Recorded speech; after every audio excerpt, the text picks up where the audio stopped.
Baik. Okey, tapi kita masih lagi revise je kan? It's okay. Kemudian kita telah lihat pembangunan wilayah seperti ke Johor, ke Tengah, Dara dan juga ke Sedar. Okey, ini adalah kawasan-kawasan yang telah dibangunkan untuk kawasan pertanian getah dan kelapa sawit. So, itu antara usaha kerajaan. Selain daripada itu, pemilikan modal saham di mana kerajaan telah melancarkan ASB, ASN supaya rakyat Malaysia ada saham dalam syarikat-syarikat besar. Dan dengan saham itu akan memperoleh keuntungan. Ini pemilikan modal saham. Nampak tak? Kerajaan cuba untuk memberi kemakmuran kepada rakyat. Kemudian pengenalan industri kecil dan sederhana. Banyaklah kaum orang-orang Bumiputera yang telah menjalankan industri kecil dan sederhana dalam bidang makanan, dalam bidang pakaian dan juga homestay. So banyak usahawan-usahawan muda yang muncul. Kemudian kerajaan beri lagi pendidikan tenaga kerja yang mahir dengan mewujudkan politeknik, mewujudkan college vocational, mewujudkan edtech di Shah Alam. Jadi ini semua untuk memberi kemahiran kepada rakyat supaya rakyat boleh generate income daripada kemahiran itu. Nampak tak? Sebelum itu, 8.3. Sebelum itu cikgu nampak muka cikgu ni kan? Alamak, bersinar-sinar lah muka. Kan? Ini muka orang beriman ke apa ni? Okey. Ya. Tak, iklan. Okey, seterusnya. Okey. Cahaya Nur. Amin. Cahaya Nur. Jadi kepada sesiapa yang masih tercari-cari imam tu, hubungilah cikgu ya. Mana tahu. Tak ada. Okey, baik. 8.3.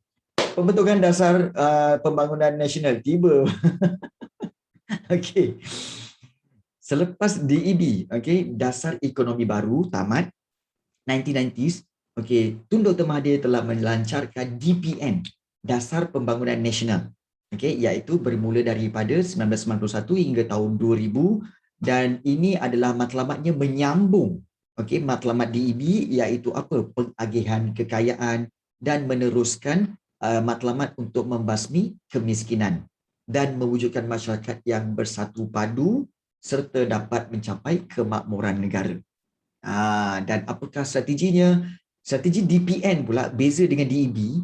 DPN ini dia melibatkan ekonomi, sosial dan kemudahan fizikal serta alam sekitar. Di mana dari sudut ekonomi, kerajaan mengajak untuk pihak swasta juga join dalam pembangunan ekonomi negara. Itu satu. Dari segi sosial, memberi kemudahan pendidikan kepada seluruh masyarakat tanpa mengira kaum. Dan untuk membentuk masyarakat yang berdisiplin dan progresif dan juga menyediakan kemudahan asas tanpa mengabaikan alam sekitar. Nampak tak? Itu matlamat kerajaan dalam DPN. So sekarang kita nak masuk tentang pelaksanaan dasar pembangunan nasional. Baik, walaupun kita lihat banyak usaha-usaha kerajaan dalam memberi kemakmuran kepada rakyat, namun begitu, kadang-kadang kita terfikir bahawa apakah yang berlaku kepada kerajaan kita pada masa ini? Di mana kalau kita lihat perebutan kuasa, kemudian penjualan aset-aset negara. Apa sebenarnya yang berlaku ni? Perebutan kuasa antara pemimpin, kemudian kes COVID-19 yang hari ini rekod baru lagi 15,000. Hari ini 15,000 kes. Aset negara, harta negara. Harta negara, kamu tahu tak yang terbaru tabung haji. Tabung haji sebenarnya adalah satu agensi untuk menguruskan harta ataupun simpanan orang ramai yang nak pergi ke haji. Tetapi tabung haji telah menjadi milik bank negara. Maknanya di situ kerajaan telah take over tabung haji untuk kita tak tahu. Harus diingat tabung haji juga seperti KWSP iaitu salah satu sumber pinjaman kerajaan. Nampak tak? Jadi apa yang berlaku sebenarnya ni? Kemudian Subang Airport dijadualkan akan beralih, akan dijual kepada syarikat swasta untuk dibangunkan. Come on, kenapa ni? Ini juga adalah aset negara. Kenapa untuk dijual? Okay. COVID-19 punya vaksin. Okay. Bahawa COVID-19 punya vaksin sebenarnya diberi percuma kepada rakyat. Tetapi kerajaan telah membayar berjuta ringgit kepada pengeluar-pengeluar vaksin ini. Okay. Dan di situ banyak berlaku hanky-panky di mana ada unsur-unsur pengambilan duit sana sini oleh pihak-pihak tertentu. Apa ni? Di mana semangat nasionalisme kamu? Di mana semangat patriotisme kamu? Kata pemimpin. Kalau pemimpin kena tunjukkanlah kepada kami tauladan kamu, iaitu menjadi patriotik, yang lebih patriotik daripada kami, yang lebih nasionalis daripada kami. Nampak tak? So di sini banyak konflik-konflik yang berlaku. So cikgu berharap bahawa kamu semua faham tentang situasi semasa pada masa kini. Kenapa sayang? Air kosong je lah. Kan kejap lagi nak makan. Okey. Jadi cikgu harap kamu ada satu kesedaran di sini bahawa kamulah generasi yang akan memimpin negara. So cikgu berharap Nash kan dah sudah. Okey, jom kita lihat 8.4 iaitu pelaksanaan dasar pembangunan nasional. Okey. Okey. Okey. Kita lihat, okey.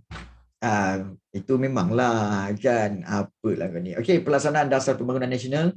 Pertama sekali, okey, dasar ini perlu dijalankan melalui pembasmian kemiskinan. Ya, betul. Bukan weakness lah, strength. Okey. So pembasmian kemiskinan maknanya kalau kita lihat kerajaan meneruskan usaha untuk menghapuskan kemiskinan tegar ataupun kemiskinan yang memang fakir miskin dalam kalangan pelbagai kaum, khasnya golongan bumi putra. Iaitu dengan cara apa? Kita telah mempelajari bahawa kerajaan akan berikan subsidi dan sokongan kepada golongan penanam padi dan juga nelayan. Okey. Dan golongan belia, macam kamu semua, akan diberi latihan di agensi kerajaan seperti mana? Seperti di Pusat Latihan Kemahiran Giat Mara dan Institut Latihan Perindustrian. Supaya kamu dapat kemahiran dan kamu memperoleh pendapatan yang tinggi. Okey. Terima kasih, sayang. Okey. Starbucks lagi. Thanks, sayang.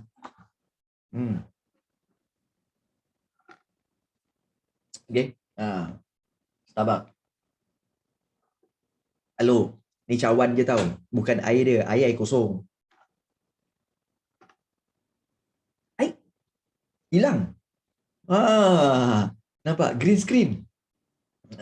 Green screen. Cikgu minum air. Yang hilang. Baik. Kita lihat seterusnya. Magic. Menangis kat bucu katil. Tak apa. Satu hari nanti kamu akan menjadi lebih baik daripada cikgu. Don't worry. Okay. Yes. Okay. Seterusnya kita nak lihat yang kedua. Okay. Penyusunan semula ke masyarakat, di mana langkah kerajaan dalam dasar pembangunan nasional iaitu apa tahu? Susun semula masyarakat dengan membentuk masyarakat perdagangan dan perindustrian bumi putra. Dan hal ini bertepatan dengan Perlembagaan Persekutuan iaitu perkara 153, dikatakan apa tahu?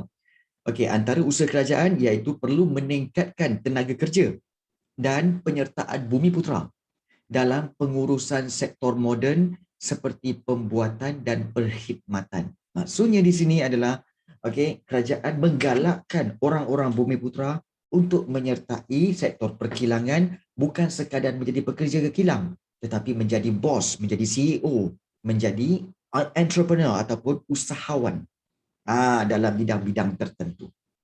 So, latihan dalam bidang pengurusan harta dan etika perniagaan juga diberikan oleh agensi kerajaan. Uruskan harta macam mana, perniagaan punya etika macam mana. Itu semua diajar oleh kerajaan. Kemudian pemberian kontrak, kuota dan juga lesen kepada perniagaan milik bumi putra dan syarikat usaha sama dengan bukan Bumi Putra juga turut dilaksanakan. Supaya apa? Bumi Putra dengan bukan Bumi Putra boleh sama-sama bekerja untuk membangunkan negara dan mencapai kemakmuran. Nampak tak? So, perhatian khusus diberikan kepada penyertaan Bumi Putra dalam IKS, dalam industri kecil dan sederhana.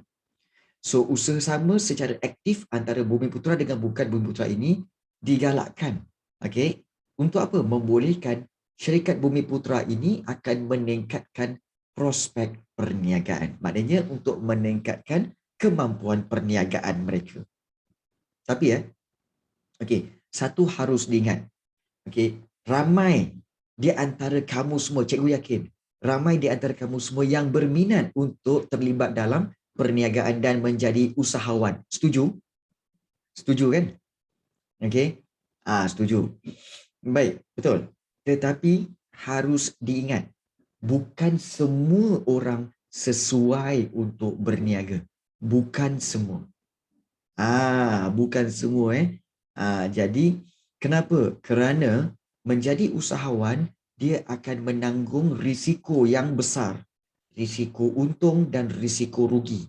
Dan jadi di situ bukan semua orang mampu bertahan untuk menanggung segala risiko itu. Jadi, kalau kamu rasa kamu bukan orang yang dalam perniagaan, jangan buat. Jangan buat. Tapi kalau kamu memang orang yang dalam perniagaan, dan kamu boleh teruskan. Kamu kena tambahlah. Ini cikgu cakap berdasarkan pengalaman. Kerana cikgu sendiri pun dulu adalah seorang usahawan. Yang memiliki company sendiri, yang cikgu sendiri adalah CEO-nya. Cikgu sendiri. Jadi cikgu ada pengalaman selama hampir 5 tahun. 5 tahun. So bukan, dah retired. Yes. Sekarang ni tidak. Cikgu lebih tumpukan kepada apa yang cikgu buat sekarang ini. Sebab cikgu ada, betul, memang betul. Company tu cikgu tutup. So selepas habis kontrak, kenapa cikgu retire? Kerana cikgu rasa itu bukan bidang yang memberi ketenangan pada cikgu. Cikgu suka ketenangan dan juga mencapai kepuasan. So kepuasannya tak ada, tetapi selalu mencapai ketidaktenangan, huru-hara, sakit kepala. Jadi cikgu rasa ini bukan bidang aku. Yes, but I've tried for 5 years. For 5 years dengan kontrak, satu kontrak 1.2 juta, satu lagi kontrak 2.1 million. So total 3.3 million. So cikgu bukan sembang kosong, memang betul. So Alhamdulillah, so semua kontrak itu telah siap dan telah selesai. So dan cikgu close, so cikgu tumpu kepada kerja cikgu sekarang. You see? Jadi bukan untuk semua orang perniagaan. Ingat tu. So bagi membolehkan Bumi Putra bersaing dengan perniagaan moden, mereka akan didedahkan dengan teknologi terbaru, di samping kemudahan modal, maklumat pasaran dan hubungan perniagaan dalam pasaran antarabangsa. So di sini, matlamat penyusunan semula masyarakat akan memastikan corak tenaga kerja di pelbagai sektor dan pekerjaan dalam ekonomi untuk mencerminkan komposisi pelbagai kaum dalam negara. Maksudnya apa tahu? Ayat dia kita kata terlalu tinggi sebenarnya kan. Cikgu mudahkan. Sebenarnya matlamat kerajaan nak susun semula masyarakat supaya apa tahu? Semua kaum mampu mendapat pekerjaan dan mampu mencapai kemakmuran negara. Dan tidak lagi tertakluk kepada satu kaum sahaja. Sebelum ini, kalau katakan perniagaan tertumpu kepada kaum Cina sahaja. Kalau bidang kehakiman, lawyer dan sebagainya, tertumpu kepada kaum India sahaja. Kalau bidang pentadbiran dan juga kepada pertanian, tertumpu kepada orang Melayu sahaja. So kerajaan tak mahu macam tu. So susun semula supaya semua kaum boleh masuk semua bidang. Nampak tak? This is what we call keadilan dalam ekonomi. Nampak tak? So kita nampak bahawa banyak banyak usaha-usaha penyusunan semula masyarakat. Ini contoh barangan keluaran pengusaha IKS, pengusaha tempatan, dijalankan pameran-pameran hasil keluaran industri syarikat Bumi Putra dan sebagainya lah. Okey. So itu kita kata pelaksanaan dasar pembangunan nasional. Yang ketiga iaitu penyusunan semula modal saham. So susun semula modal saham ini dalam sektor korporat terus dilaksanakan di bawah DPN, dan langkah ini dibuat supaya apa tahu? Supaya bahagian saham kaum Bumiputera dapat dipertingkatkan selaras dengan matlamat asal dasar ekonomi baru bagi mencapai sekurang-kurangnya 30% dalam pemilikan, penguasaan dan pengurusan sektor moden. So, bagaimana caranya? Iaitu kerajaan akan menjalankan program penswastaan. Maknanya swastakan beberapa agensi kerajaan, okey, dan bagi memperuntukkan sejumlah saham untuk projek yang diswastakan kepada Bumiputera, dan penswastaan syarikat perniagaan milik agensi amanah yang dihaskan untuk Bumiputera seperti apa tahu? Seperti MARA, Perbadanan Nasional Berhad dan Perbadanan Kemajuan Ekonomi Negeri. Namun pada masa yang sama, kaum bukan Bumiputera turut diberi peluang untuk menyertai projek penswastaan ini. So kalau kita lihat, inilah contoh bangunan Perbadanan Kemajuan Ekonomi Negeri Selangor yang mana dia punya bentuk bangunan tu, bumbung dia dah ala-ala macam tanjak cikgu dah. Kau perasan? Kan? Kan perasan kan? Macam tanjak cikgu dah. Apa dah? Kan? Jadi inilah dia, susun semula modal saham supaya kaum Bumiputera memiliki lebih banyak saham sebanyak 30%. Okey, untuk memegang saham dalam syarikat-syarikat swasta. Okey. Baik. So kalau masih ada yang bertanya, saham tu apa cikgu? Saham tu ialah pegangan hak milik syarikat dalam bentuk equity. Baik Maira, terima kasih banyak untuk menyertai kelas kita. Okey, baik.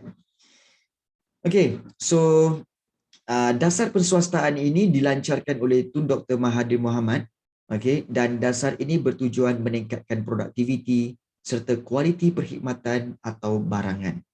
So penswastaan mempercepatkan pembangunan ekonomi negara melalui pelaburan modal oleh sektor swasta. Anda tahu kan apa yang cikgu maksudkan dengan penswastaan? Kamu faham kan? Penswastaan. Kamu faham ke tak faham ni? Penswastaan. Pehe ke dok pehe ni? Royak cuk royak molek dah. Pehe ke dok pehe? Okey, enggak. Okey. Penswastaan ni maksudnya apa tahu? Beberapa agensi kerajaan, okey, pehe. Beberapa agensi kerajaan, okey, diswastakan menjadi swasta. Supaya apa? Supaya mendapat kecekapan. Contohnya apa? Contohnya, okey, TNB, iaitu Tenaga Nasional Berhad. Tenaga Nasional Berhad dulunya adalah sebuah agensi kerajaan tahu. Jabatan kerajaan. Yang iaitu dipanggil apa? Iaitu dipanggil Lembaga Elektrik Negara. LLN. Lembaga Elektrik Negara. Tetapi tidak mencapai apa kita kata sebagai kecekapan. Sebab apa tahu? Sebab apabila blackout, kadang-kadang ambil masa 4 hingga 5 hari untuk repair. 4 hingga 5 hari tak ada elektrik. Kemudian barulah datang pegawai-pegawai kerajaan itu, barulah repair satu-satu. Sebab apa?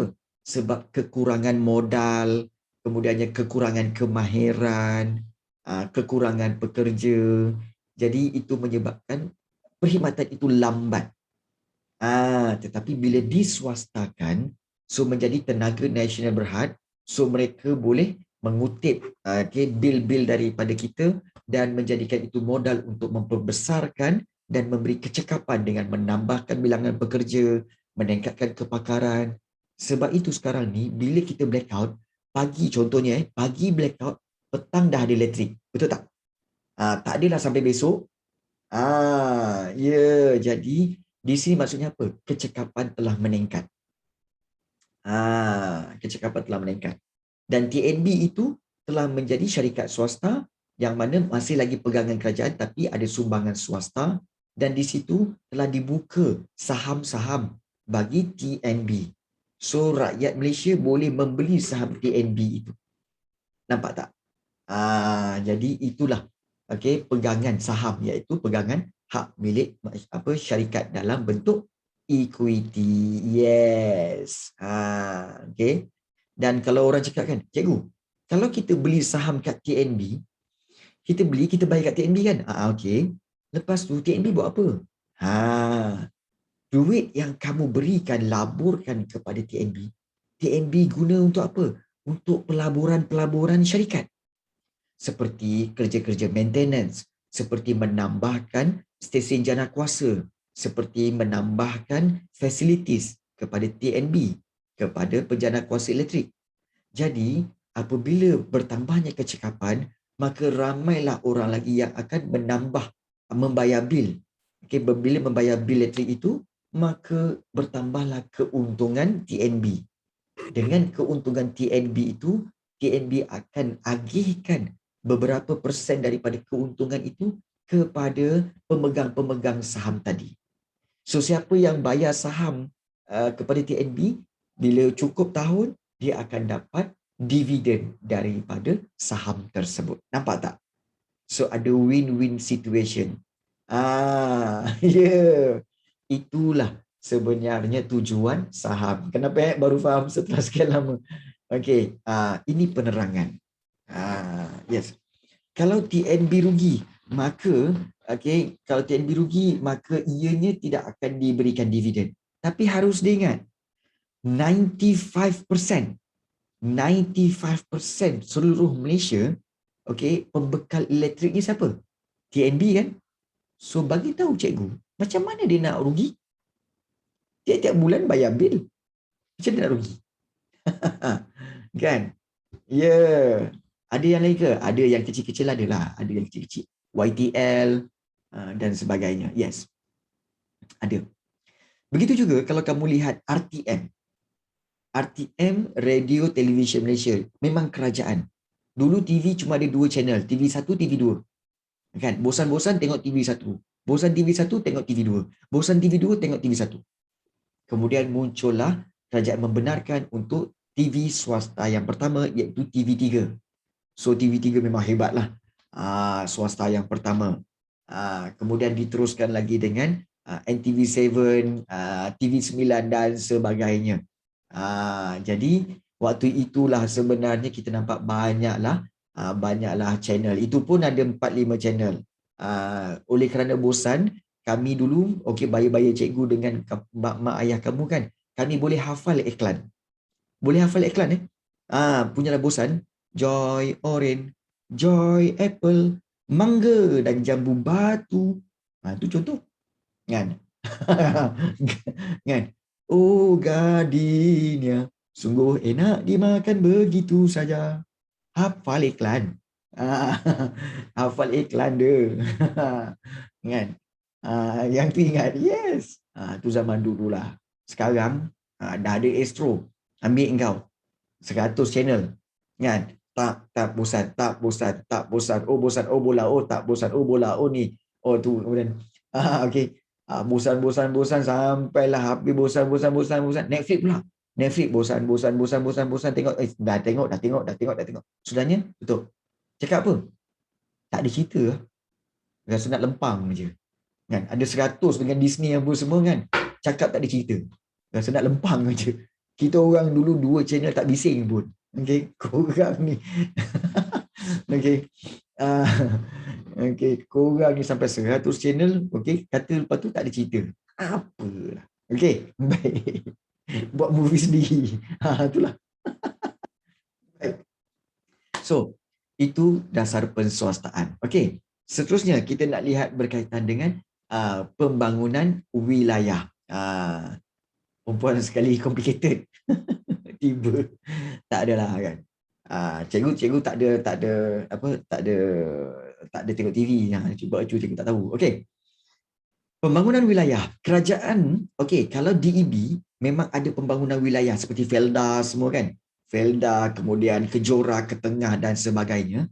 DPN ini kerajaan pun masih ada buat pembangunan wilayah tau. Iaitu kerajaan meneruskan rancangan pembangunan wilayah untuk meningkatkan integrasi ekonomi.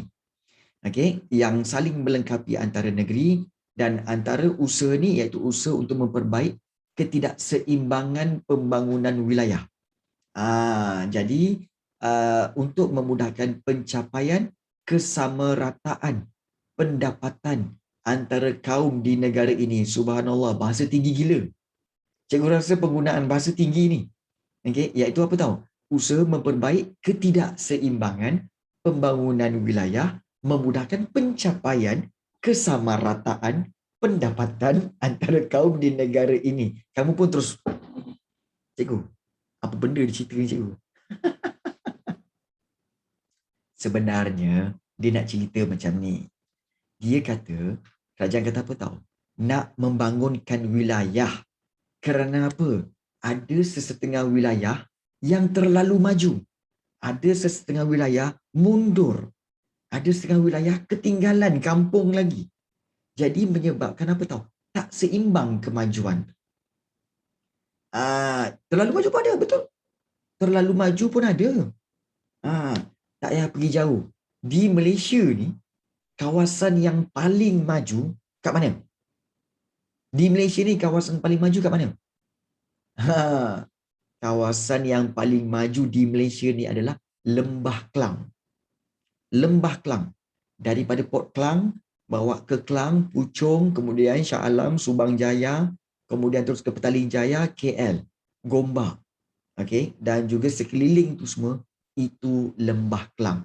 Memang tak dinafikan, itulah Lembah Klang kawasan yang termaju di Malaysia. Termaju di Malaysia. Tapi, bila compare kan, buat perbandingan dengan kawasan-kawasan lain. Contohnya tak payah pergi jauh. Buat perbandingan dengan Kok Diang di Kedah.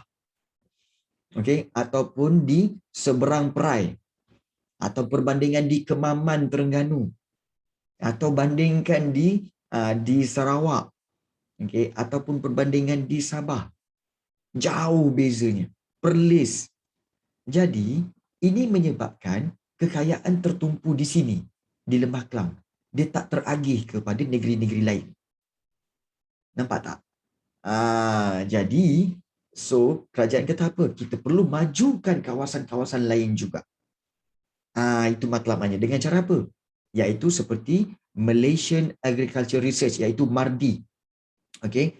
Iaitu MARDI, Institut Penyelidikan dan Kemajuan Pertanian. Okay? Malaysia perlu ditingkatkan. Betul. Okay, Lembah Klang ni paling maju. Kenapa paling maju?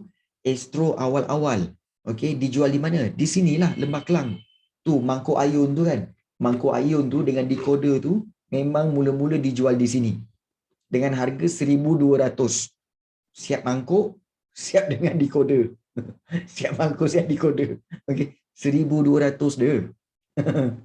Tapi sekarang, bukan 1,200. Kan?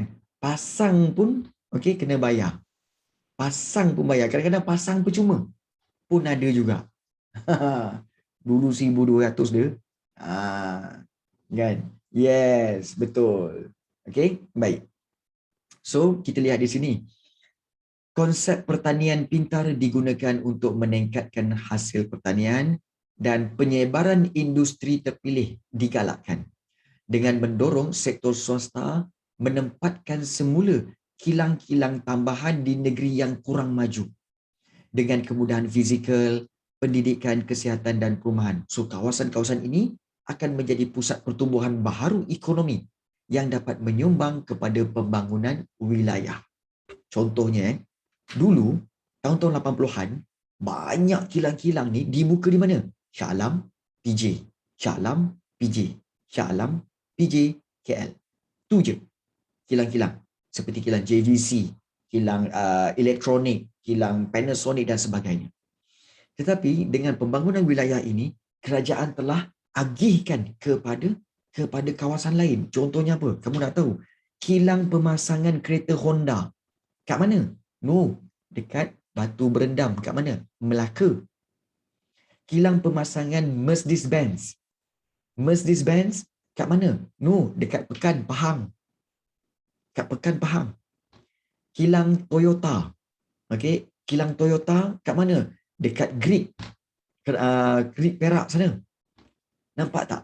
Kenapa kerajaan asing-asingkan dia? Tak tumpukan lagi kepada Lembah Kelang supaya orang-orang di sana itu, dapat juga meningkatkan kekayaan mereka dengan mendapat peluang pekerjaan. Nampak tak? Itulah cara kerajaan membangunkan wilayah-wilayah yang mundur seperti Pekan, seperti Batu Berendam, seperti di Greek, okey, dengan memberikan kilang-kilang di situ supaya mewujudkan kilang-kilang di situ supaya kawasan itu membangun. Nampak tak? Kebijaksanaan. Ya, kilang biskut ada.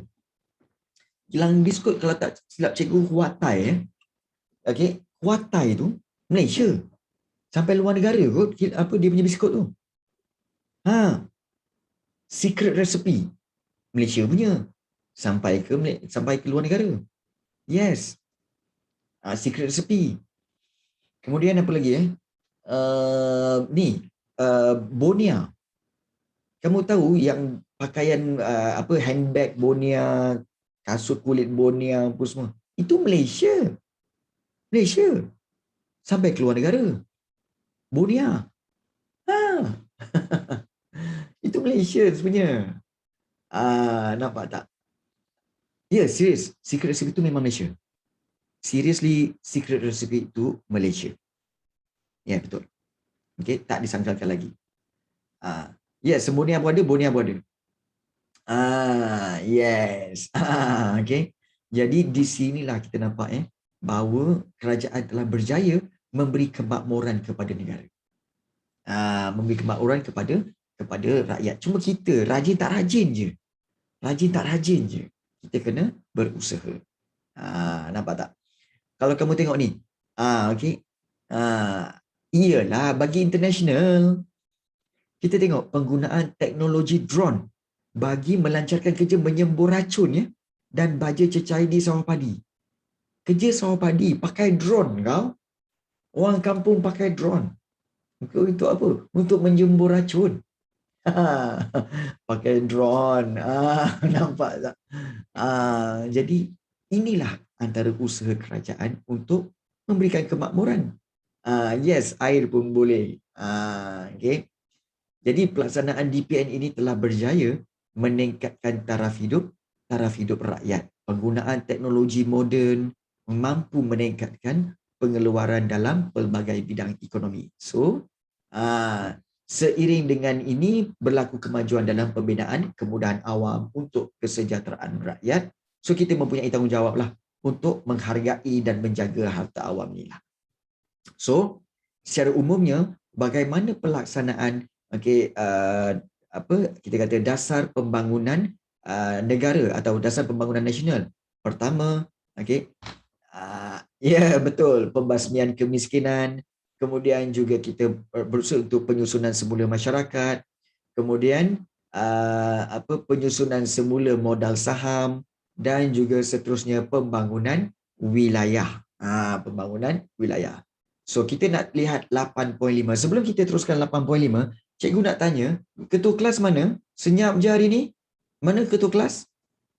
Ketua kelas mana? Ketua kelas. Cuba bersuara sikit. Ketua kelas mana ketua kelas? Tidur ke? Ya, cikgu. Kenapa? Are you okay? Okay. Kenapa lemau je ni? Penat kot.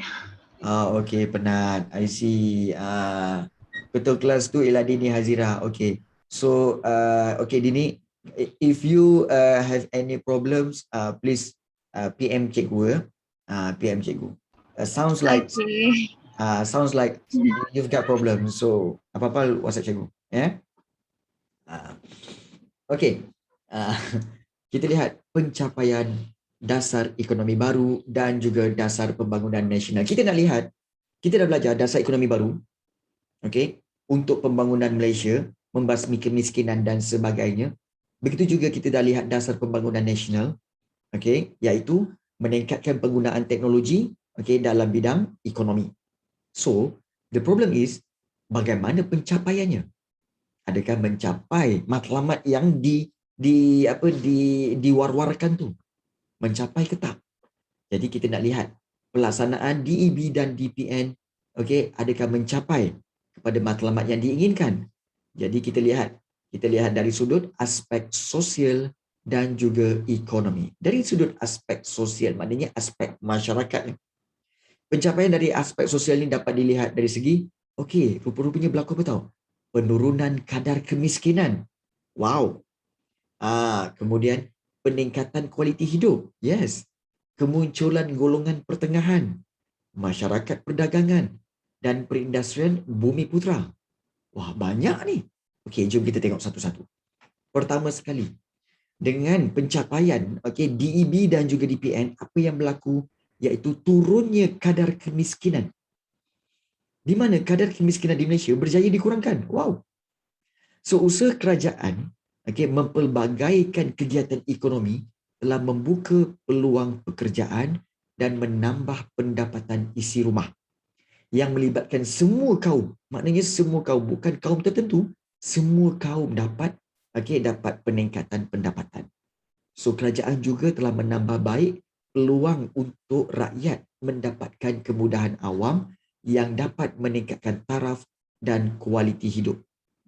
Keperluan tenaga kerja dalam bidang pertanian dan perindustrian dapat mengurangkan masalah pengangguran dan kadar kemiskinan rakyat. Sebagai contoh kita lihat pelaksanaan DEB menyebabkan kadar kemiskinan penduduk dapat dikurangkan daripada 49.3% pada tahun 1970 turun kepada 17.1% pada tahun 1990. Banyak tu. Back to 1970s, 49%, almost 50%, almost half of penduduk-penduduk Malaysia adalah pada kadar kemiskinan, adalah pada kita kata taraf hidup yang miskin. Tetapi pada 1990s, hanya 17% sahaja yang miskin. Itu satu pencapaian yang baik. Nampak tak? Pencapaian DEB. Kemudian, kalau kita lihat di sini pelaksanaan DEB ni, sekejap. Pelaksanaan DPN pula, kalau kita lihat pelaksanaan DPN pula dapat kurangkan kadar kemiskinan pada 7.2%. Turun lagi. 7.2%. Maknanya apa? Turun almost 10% dapat dikurangkan kadar kemiskinan. Bagus. Maknanya efektif. Berkesan. Nampak Kemudian peningkatan kualiti hidup. So kalau kita lihat kesan pelaksanaannya iaitu pertumbuhan ekonomi sebab ekonomi kita bertumbuh. Kemudian pendapatan pun meningkat. Ini menyebabkan kualiti hidup rakyat semakin meningkat. Macam mana nak kenal kualiti hidup rakyat semakin meningkat? Iaitu dapat lihat daripada aspek peningkatan tahap kesihatan rakyat yang semakin baik. Apa buktinya? Alah, tak payah susah-susah. Cuba kita tengok pemimpin-pemimpin kita. Semua umur 50-60 ke atas. Mana ada umur 30-40, ada pun seorang dua macam Syed Saddiq. Yang lain-lain tu, ada yang tu Mahathir pun 94. Hidup lagi. Kesihatan okey lagi. Boleh memerintah negara lagi. Nampak tak? Tahap kesihatan rakyat semakin baik. Okey, baik-baik Ehsan. Okey. Begitu juga daripada aspek pendidikan, pemilikan barang keperluan asas dan penyediaan infrastruktur seperti hospital dan klinik untuk keperluan rakyat. So, kualiti hidup menunjukkan kesejahteraan rakyat dan kemakmuran negara semakin baik selepas tahun 1990. Nampak tak? Kualiti hidup kita semakin meningkat. Yes. Okey. Kemudian, ini menyebabkan kemunculan golongan pertengahan. Apa itu golongan pertengahan? Kita nak tengok ni. DEB dan DPN berjaya untuk meningkatkan penyertaan bumi putra dan bukan bumi putra dalam pekerjaan di bandar dengan mewujudkan masyarakat-masyarakat baharu yang terdiri daripada golongan yang profesional, pemodal, teknikal, pentadbiran, pengurusan. Dan kalau kita lihat, perkembangan ekonomi inilah menyebabkan keperluan terhadap bidang pekerjaan ini semakin meningkat dan mereka dianggap sebagai golongan pertengahan dalam masyarakat. Dan kalau kita nak katakan golongan pertengahan ni macam mana cikgu? Okey. Golongan pertengahan ni kita boleh anggap ianya sebagai golongan M40. M40. Kerajaan ada kategorikan rakyat kan? Iaitu B40, M40, T20. Pernah dengar? Pernah dengar kan? B40, M40, T20. Pernah dengar kan? Pernah. Faham tak apa benda tu? Faham tak apa benda B40, M40 dan T20? Baik. Okey. Faham. Sebenarnya B40 maknanya below 40%. Maknanya 40%, okey, masyarakat, okey, masyarakat Malaysia adalah B40, iaitu 40% adalah di bawah, okey, kadar yang sederhana, iaitu di bawah miskin. Maknanya miskin. 40%. Okey, di mana pendapatan kurang daripada 2,000 ke 3,000, 2,500. Kurang daripada 2,500 sebulan. Itu B40. Kemudian M40, daripada 2,500 pendapatan dia sampailah ke 12,000 sebulan. So itu M40, middle 40%. 40% middle M40. Kemudian T20 adalah top 20%. So yang top ni maknanya pendapatan dia more than 12,000 per month. More than 12,000. 12,000, 14,000, 20,000 dan ke atas itu T20. Jadi top 20%. So yang golongan pertengahan ini adalah golongan yang M40. Golongan yang M40. Boleh faham golongan M40. So kemunculan golongan inilah menunjukkan dasar ekonomi yang dilaksanakan oleh kerajaan dan pihak swasta memberikan kesan terhadap peningkatan taraf hidup rakyat. So masyarakat baru ini juga memberikan sumbangan yang besar kepada pendapatan dan kemakmuran negara. Memanglah. Memanglah. Nampak tak di sini? Perkhidmatan gigi oleh doktor yang bertauliah. Ada doktor gigi, kemudian ada juga arkitek muda, okey. Kemudian ada jurutera. Nampak jurutera memantau pembinaan bangunan. Kemudian pelajar sedang mendengar penerangan daripada pensyarah. So ini adalah pekerjaan profesional. Ya, profesional. Nampak tak? So inilah kita kata sebagai pencapaian daripada dasar ekonomi baru dan juga daripada dasar pembangunan nasional. Munculnya golongan pertengahan. Tak percaya tanya mak bapak kamu. Okey, mak bapak kamu kebanyakannya adalah daripada M40, betul tak? Golongan pertengahan, betul? Betul. Ya, kan? M40. So, yes. Dan untuk pengetahuan kamu, ini ini sebenarnya sebenarnya kita katakan sebagai fakta lah, fakta yang harus ditelan. Kalau di antara T20, M40 dengan B40, yang mana yang paling kesian? Yang mana yang paling kesian sebenarnya? Okay. Yang sebenarnya yang paling kesian ialah M40. Betul, Nash dan Shimir. Kerana apa? T20 memang kaya. Segala teks sebagai dia boleh bayar. Tak ada masalah. T20. Yang B40, below 40, mereka selalu dapat bantuan. Subsidi, BRIM, bantuan kerajaan, Air Citra, Air Lestari dan sebagainya. M40 tak dapat apa. M40 tak layak untuk ambil Air Citra. M40 juga tak layak untuk dapat BRIM dulu. M40 pula pun kena bayar cukai macam T20. Padahal dia terletak di tengah-tengah. So M40 adalah golongan yang paling tersepit. Paling tersepit. Nampak tak? Jadi itulah hakikat sebenarnya. Kalau korang tak percaya, korang bacalah buku, Rich Dad Poor Dad. Rich Dad Poor Dad by apa? By Robert Kiyosaki. Robert Kiyosaki. Rich Dad Poor Dad. So itu Itu salah satu antara bahan bacaan cikgu lah. Okay, banyak lagi bahan bacaan cikgu ya. Jadi itu adalah yes, Rich Dad Poor Dad. Okay. Baik. Kesan yang ketiga, akibat daripada pelaksanaan okey. Okey, sampai. Okey. Pelaksanaan dasar ekonomi baru dan juga DPN, iaitu apa tahu? Mewujudkan masyarakat perdagangan dan perindustrian Bumiputera. Masyarakat perdagangan dan perindustrian Bumiputera diwujudkan melalui DEB dan DPN yang bergiat dalam pelbagai bidang ekonomi.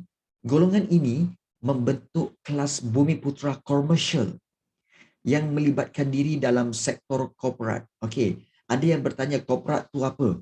Okey, korporat tu sebenarnya adalah kita kata sebagai perniagaan.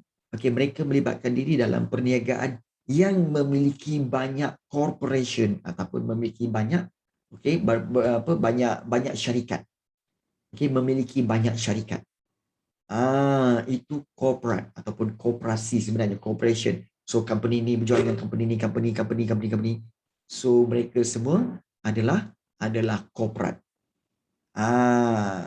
So daripada syarikat-syarikat korporat ini muncullah tokoh Bumiputera dalam bidang perbankan, dalam pemodal saham, pemilik syarikat, pemilik pelabuhan dan usahawan muda.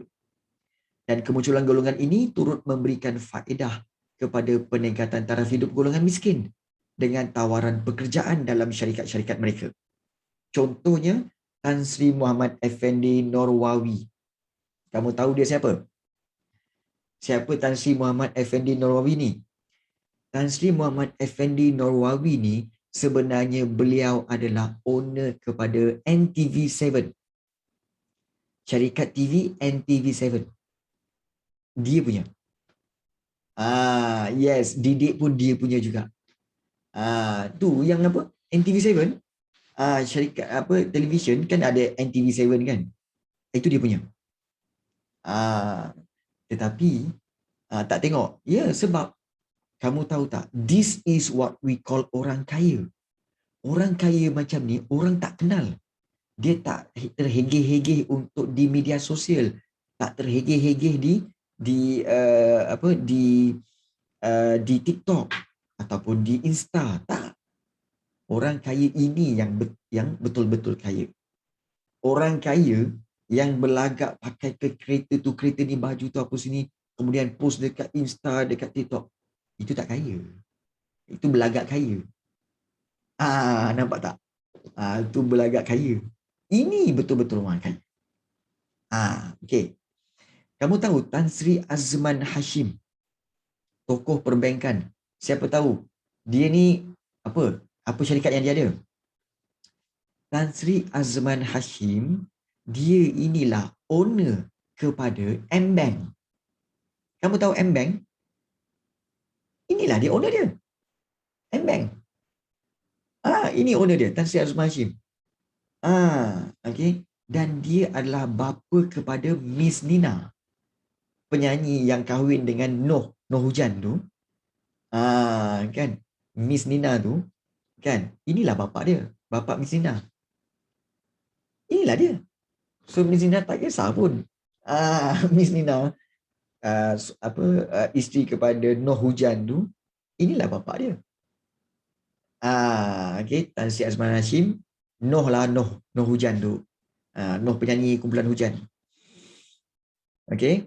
Baik. So itu Tan Sri Azman Hashim. Tapi dia ni, Tan Sri Azman Hashim, adalah disenaraikan 20 orang antara 20 orang yang paling kaya di Malaysia. Tan Sri Azman Hashim ni. Dan dia adalah, kita katakan sebagai harta dia bilion. Bilion. Tetapi orang yang ketiga, Tan Sri Said Mokhtar Al-Bukhari. Ini memang, dia ni top 10. Dia ni top 10. Orang nombor 8 ke orang nombor 7 terkaya di Malaysia. Harta dia bilion. Kerana apa? Gardenia dia punya.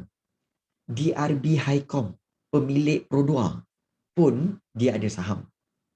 Kemudian DRB Highcom beli Proton, kilang Proton kan. Dia ada saham. Kemudian, okey, Pelabuhan Tanjung Pelepas dia punya. Itulah dia ni pemilik pelabuhan. Pelabuhan Tanjung Pelepas. Pelabuhan Tanjung Pelepas. Memang kaya. Kalau tak saja harta dia antara 28 bilion ke 30 bilion macam itulah. Tapi the best part is, cikgu pernah baca buku dia, biografi dia. Dia apa tahu? Pergi ke office, apa? Pergi ke office naik kereta Proton perdana je. Naik kereta Proton perdana.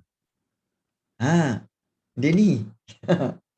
Kemudian dia punya prinsip apa tahu? Dia kata apa? Kita ni nak kaya, kaya banyak mana pun, macam mana kaya sekalipun, kita tetap makan nasi sepinggan. Rumah sebuah, kereta pun sebuah. So nak banyak-banyak nak buat apa? Nampak? Mentaliti orang kaya ini baru betul orang kaya. Nampak? Bukannya makin kaya makin banyak makan. Tak. Makan nasi tetap sepinggan. Inilah orang kata orang-orang kaya yang perlu kita contohi. Betul. Ini Tan Sri Syed Mokhtar Al-Bukhari. Nampak tak? So, kekayaan dia memang kaya lah. Okay. Stay humble, yes. Dan satu lagi, kita tengok Tan Sri Mustafa Kamal. Okay, tokoh hartanah. Baik. Mungkin ramai tak kenal Tan Sri Mustafa Kamal. Okay. Tapi kalau kalau cikgu cakap, dia inilah owner MK Land. Pernah dengar MK Land? Syarikat hartanah. MK Land, dia buka properties, dia buka kawasan perumahan dekat Damansara Damai. Dia buka kawasan perumahan dekat Damansara. Dia banyak buka kawasan perumahan. MK, yes. MK ni lah dia Mustafa Kamal. MK Land. Dia toke hartanah. Dia banyak kawasan perumahan. Inilah dia. Pun kaya juga. Nampak tak? Jadi, kalau kamu nak jadikan contoh, nak cari idola ataupun bukan idola, nak cari reference untuk kekayaan, these are the persons yang kamu boleh jadi reference. So jangan jangan refer kepada orang-orang yang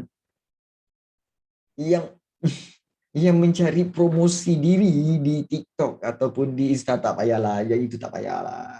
Kan? Tak payah. This is reference yang betul. Yang itu tak betul, tak payahlah. Kan? Kan? So inilah rujukan yang perlu kamu ambil. Okay? Baik.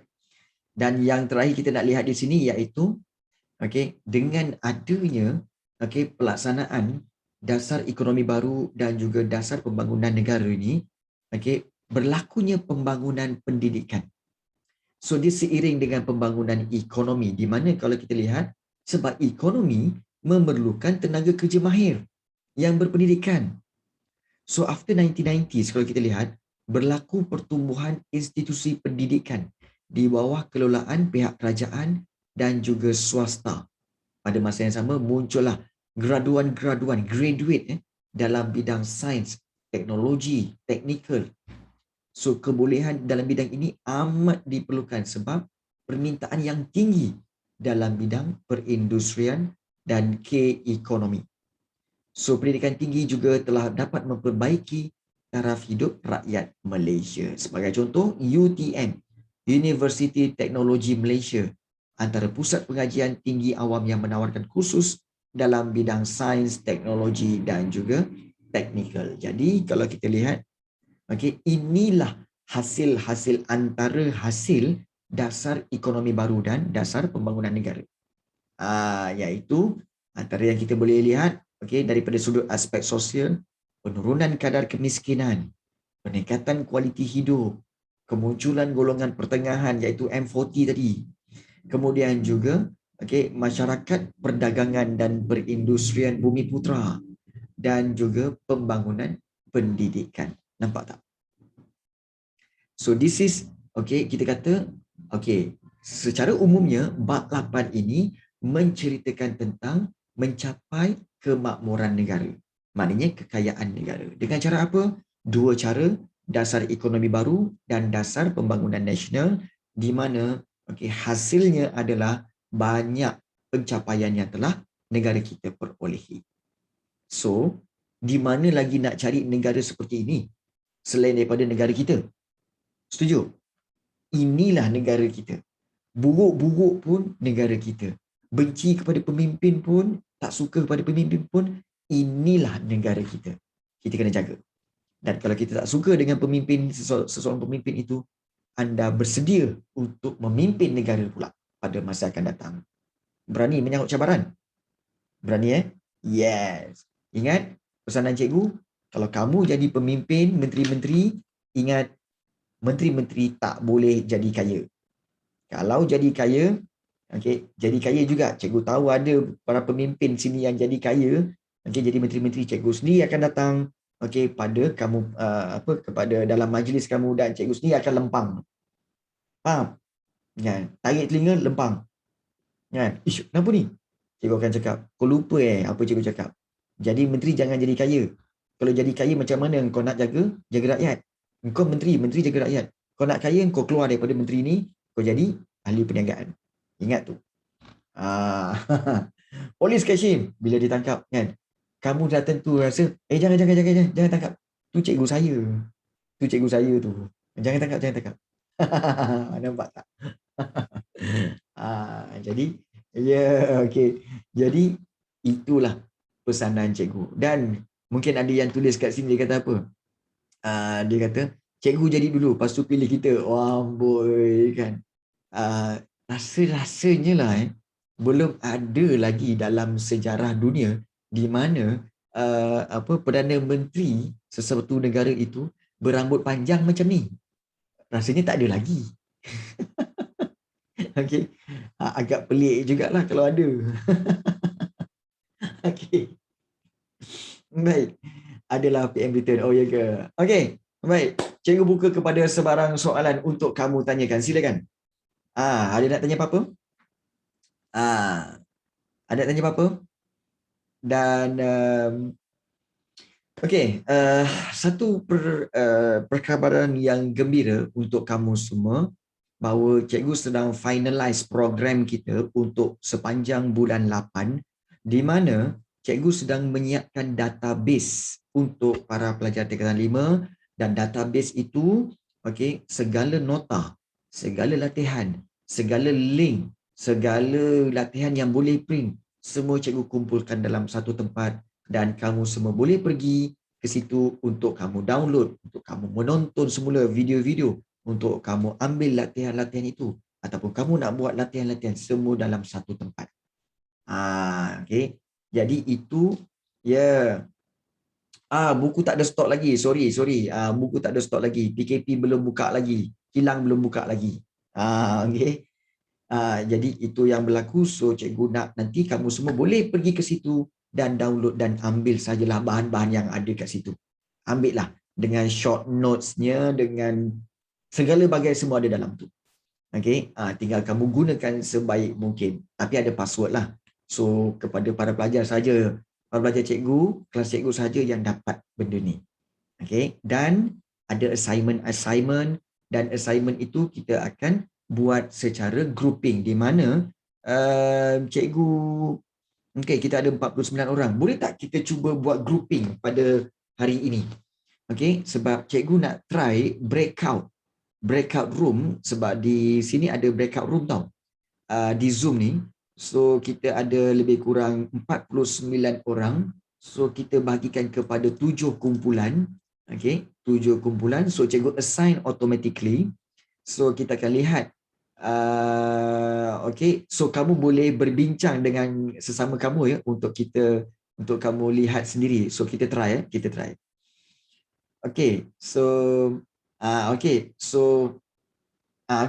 kamu boleh join boleh klik join untuk grup-grup tu. Boleh klik join. Kita nak tengok. Device lain. Oh ya ke? I see. Boleh cuba Imran. Boleh cuba. Boleh cuba